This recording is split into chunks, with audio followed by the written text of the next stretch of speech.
13절 말씀을 합독하시겠습니다. 여호와여 악인에게서 나를 건지시며 포악한 자에게서 나를 보존하소서.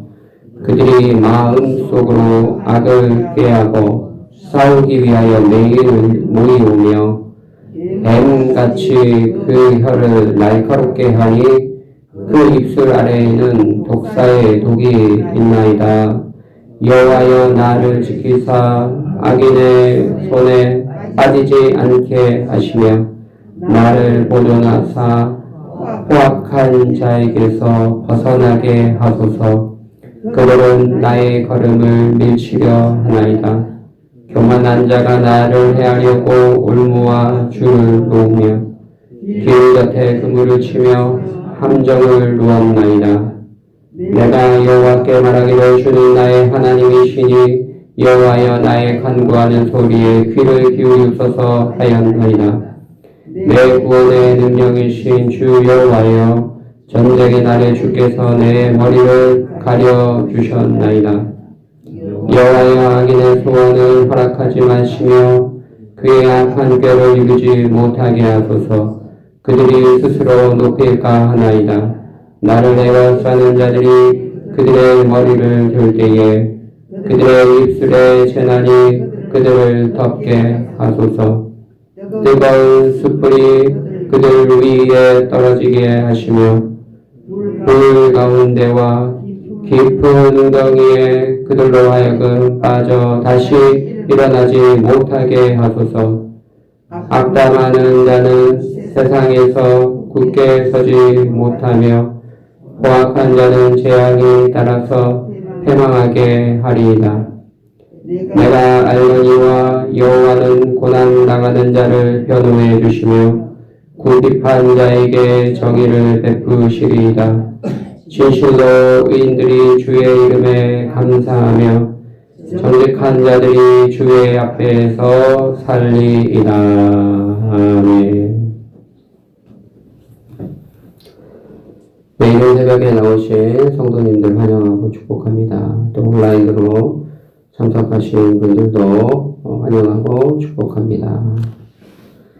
오늘 본문은 다윗의 시편입니다. 다윗은 선하고 하나님을 사랑하는 자였지만 그의 일평생의 삶을 보면 대적자들이 많이 있었습니다. 악인들 때문에 대적하는 자들로 인해서 그는 많은 고난을 받았죠. 우리가 알다시피 먼저 악한 자 사울로부터 도망을 다니며 10년간 고생을 했습니다. 또 그를 미워하고 저주하는 심리 같은 그런 대적자들도 있었고 또 그의 아들 압살롬마저 그를 죽이려 했던 것이죠. 그래서 많은 대적자들의 공격과 모함 또 비난과 조롱 속에 살았던 다윗입니다.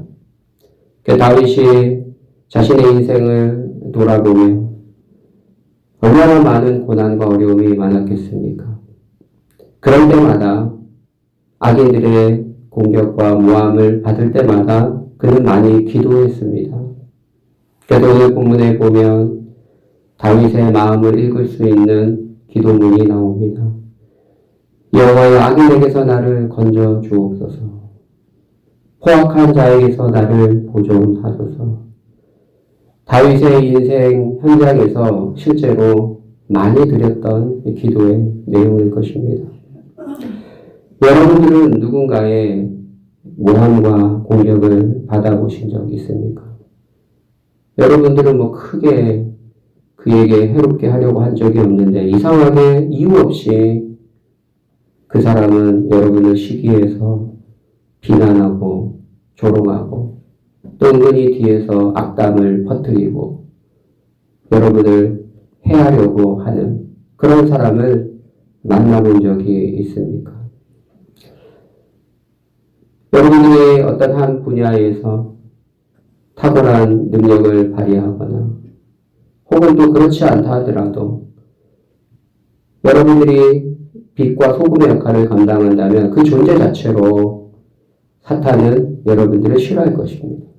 그래서 세상에 속한 자들이 여러분을 모함하고 성경에 보면 예수님 믿는다는 이유로 그 믿음 때문에 여러분을 박해하는 경우도 상당히 많을 것입니다. 그런데 우리는 어떻게 대처해야 할까요? 그 사람을 찾아가서 대판 싸워야 할까요? 그 사람이 말이 통하는 사람이라면 또 작은 오해에서 비롯된 것이라면 그 오해를 풀어볼 필요가 있겠죠. 논리적으로 차분하게 설명하고 혹여나 이런 일로 인해서 오해하고 있는 건 아닌가 잘 설명드리고 오해를 풀 수 있도록 도와주는 것은 필요할 것입니다. 그러나 그것만으로는 해결되지 않는 경우가 많습니다. 보통 우리에 대해서 비난하고 조롱하고 악담을 하는 자들은 그 마음 속에 상대방을 향한 적개심이 자리 잡고 있기 때문에 무슨 일을 해도 그 사람을 싫어하게 되고 미워하게 되는 것이죠. 이런 경우 우리는 정답은 기도하는 것입니다. 그가 그리스도 안에 있는 형제라면 회개하고 주님 앞에 바로 서도록 우리는 기도해야 할 것이고 또 그리스도 밖에 있는 악한 대적자들이라면 주님 손에 내어 맡겨야 합니다. 우리가 보복하려고 해서는 아니 되는 것이죠. 여러분 다윗을 기억하십니까? 다윗을 죽일 수 있는 기회가 2번이나 있었습니다. 그러나 그는 자신의 손으로 해야 하기를 거절했죠. 하나님께 내어 맡겼습니다. 그들의 공격은 어떠합니까? 3절에 보면 그 입술 아래는 독사의 독이 있다고 말합니다. 그들이 신자들을 향해 비난하고 조롱하고 악한 말을 하는데 그 악한 말은 마치 독사의 독처럼 우리의 영혼을 마비시키고 죽음으로 이끕니다. 그래서 그들의 험담을 계속 우리가 듣고 있고 그것을 곱씹어서 우리 마음에 되새기고 있다면 잠을 이룰 수가 없는 것이죠. 독사의 독처럼 우리의 영혼을 마비시킵니다. 그러하기에 그들의 중상모략과 비난과 조롱에 신경 쓰지 말고 우리는 이런 때일수록 기도해야 된다라는 것이죠. 그리스도 안에 있는 형제들이라면 그들이 회개하고 다시금 회복할 수 있도록 기도하고 또 정말 이유 없이 하나님을 대적하는 악한 자들이라면 하나님께 그 심판을 맡겨야 합니다. 그리고 그들의 악의적인 공격으로부터 보호해달라고 도움을 구해야 하는 것이죠. 5절에 보십시오. 그들은 올무와 줄을 놓았습니다. 그물과 함정을 두었습니다. 그들이 바라는 바가 무엇입니까? 그들의 소원이 무엇입니까? 그들의 소원은 시인을 죽음과 멸망으로 이끄는 것입니다. 그래서 8절에 보면 여호와여 악인의 소원을 허락하지 마소서. 자기를 죽이려고 쫓아다니는 사람들, 그들의 소원이 이루어지지 않게 하소서 기도하고 있는 것이죠. 악인의 꾀가 이루지 못하게 하시고 그들의 꾀에 스스로 넘어지게 하소서 그렇게 말씀하고 있는 것입니다. 사랑하는 성도 여러분, 이유 없는 고난과 또 대적자들의 공격과 조롱 앞에 먼저 기도하시기를 바랍니다. 그들의 공격으로부터 안전하게 보호해달라고 기도하시기를 바랍니다. 그러면 하나님께서 우리로 하여금 그 대적자들의 공격에 지혜롭게 반응하게 하시고 또 대처하게 도와주실 것입니다. 여러분, 대적자들이 느헤미야를 죽이려고 했을 때에 얼마나 간교한 술수를 썼습니까? 우리 한번 만나서 허심탄회하게 얘기해보자. 한번 나와봐라. 근데 느헤미야는 암살 계획을 파악했습니다. 눈치가 빠르지 않은 사람, 또 하나님의 지혜를 주시지 않았더라면 따라나가서 아마 암살당했을 것입니다.